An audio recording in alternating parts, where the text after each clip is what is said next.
हरि ओम। द्योः शान्तिरन्तरिक्षं शान्तिः पृथिवी शान्तिरापः शान्तिरौषधयः शान्तिः वनस्पतयः शान्तिर्विश्वे देवाः शान्ति ब्रह्म शान्तिः सर्वगुण शान्तिः शान्तिरेव शान्तिः शामा शान्तिरेधि। नमो नमः। प्रिय छात्रों, मैं सुशील कुमार तिवारी ब्रजभूषण संस्कृत महाविद्यालय गया डेल्हा में व्याकरण विभाग का प्राध्यापक हूँ।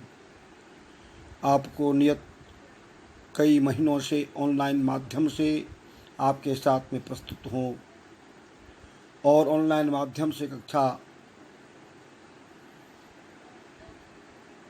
आप लोगों को ले रहा हूँ और अपने कॉलेज के प्राचार्य महोदय के निर्देशानुसार आप सबों को विषय अनुक्रमिका के अनुसार पाठ्यक्रम को पढ़ा रहा हूँ। आज मैं जिन छात्र व्याकरण विषय लेकर नहीं पढ़ते हैं, शास्त्री, वेद, ज्योतिष, दर्शन प्रतिष्ठा लेकर अध्ययनरत हैं, उन्हें भी व्याकरण जानना आवश्यक है।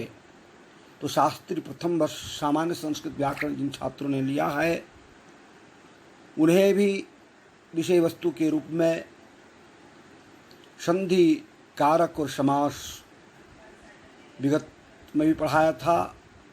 पुनः नए पाठ्यक्रम में आज मैं समास प्रकरण आपको प्रारंभ करने जा रहा हूँ।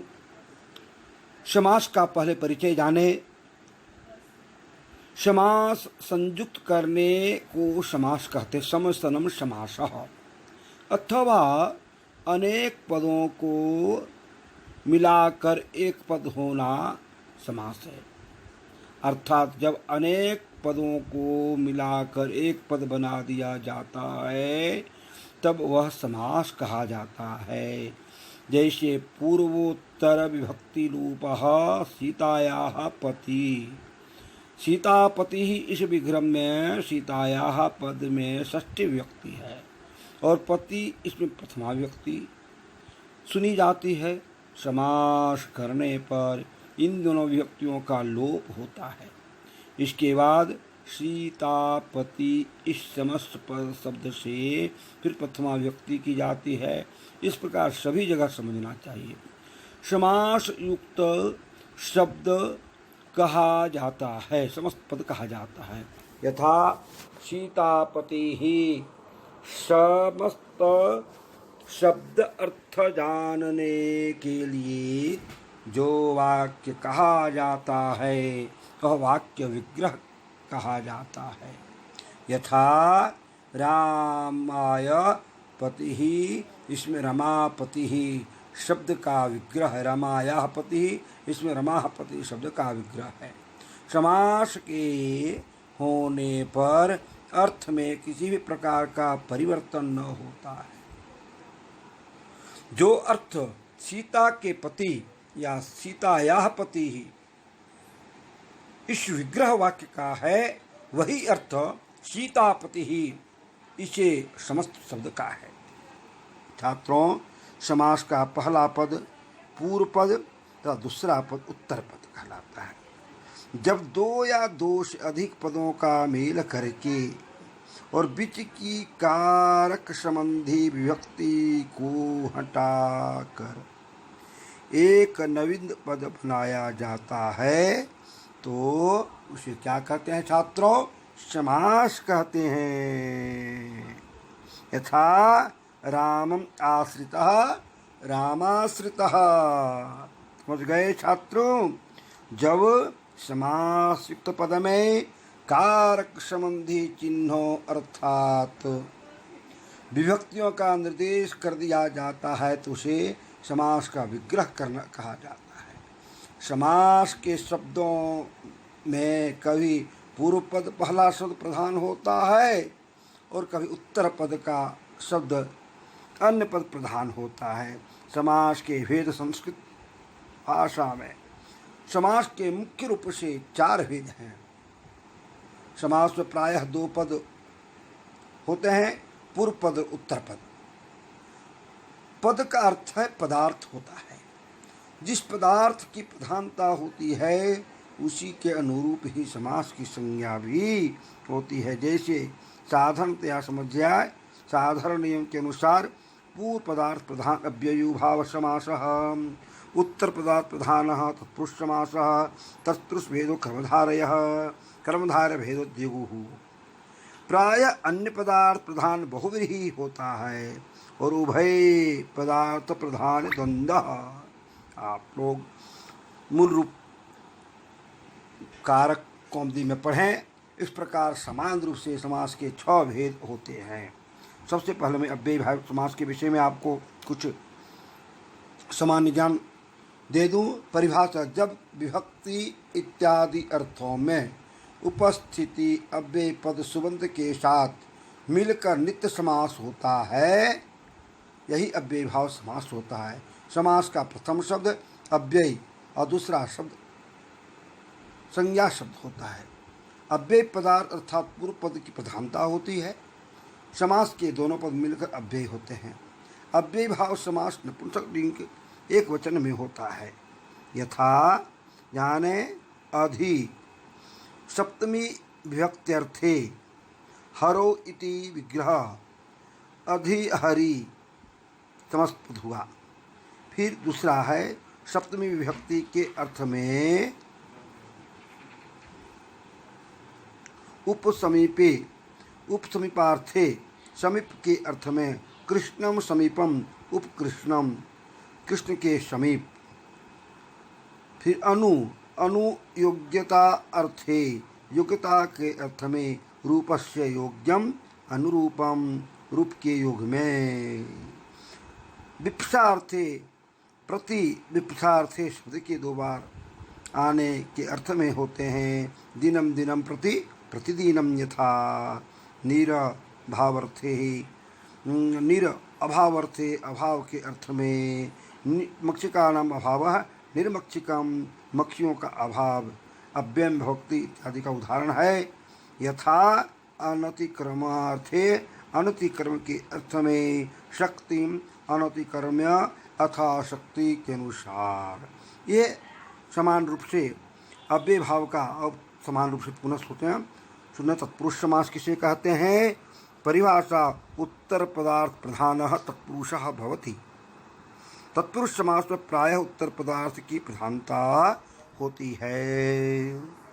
यथा राजपुरुषः राजपुरुषः राजः पुरुषः राजपुरुषः।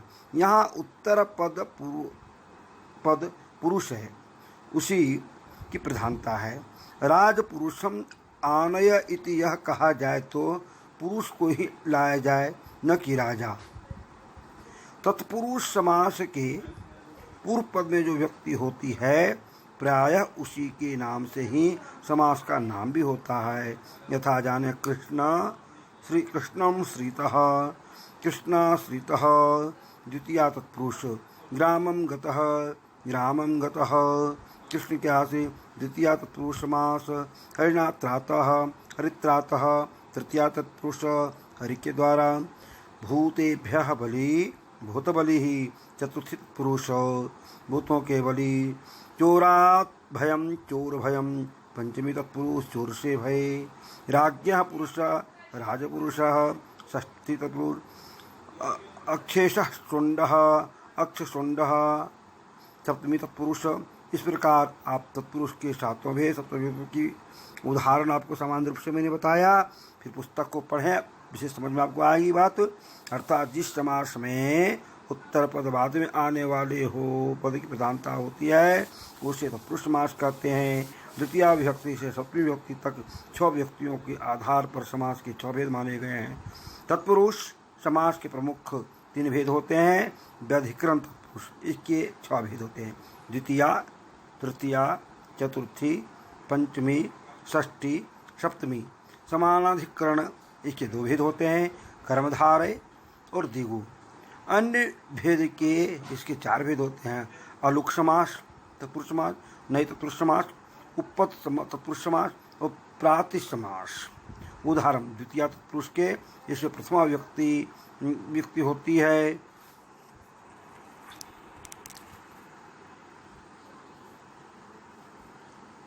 द्वितीय तत्पुरुष जिसमें प्रथम पद द्वितीय विभक्ति का एवं द्वितीय पद प्रथमा विभक्ति का होता है। जैसे कुछ उदाहरण समझें। दुखम प्राप्त, दुख प्राप्त, दुख को प्राप्त। फिर है सुखम प्राप्त, सुख प्राप्त, सुख को प्राप्त। कष्टम अतीतः विग्रह है, कष्टातीतः कष्ट के से निकला। दुखम अतीतः दुखातीतः दुख से निकला। तृतीय पुरुष के प्रथम पद तृतीय विभक्ति और द्वितीय पद प्रथमा विभक्ति होते हैं। इसी तरह से अन्य उदाहरण को भी समझेंगे आप।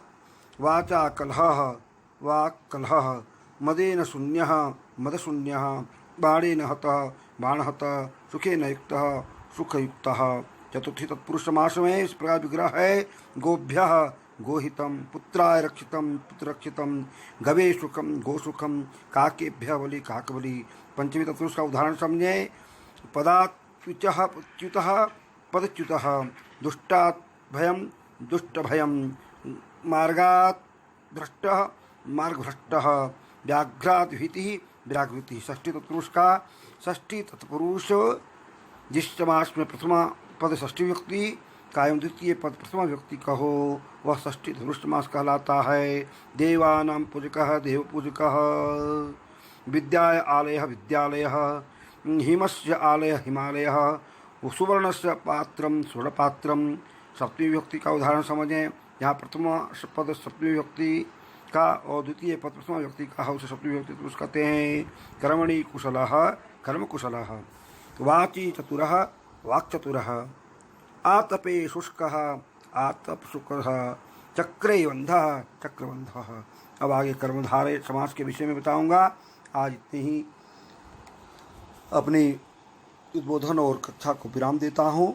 छात्र पुनः जिज्ञासा होने पर आप प्रश्न कर सकते हैं। हरि ओम, हरि ओम।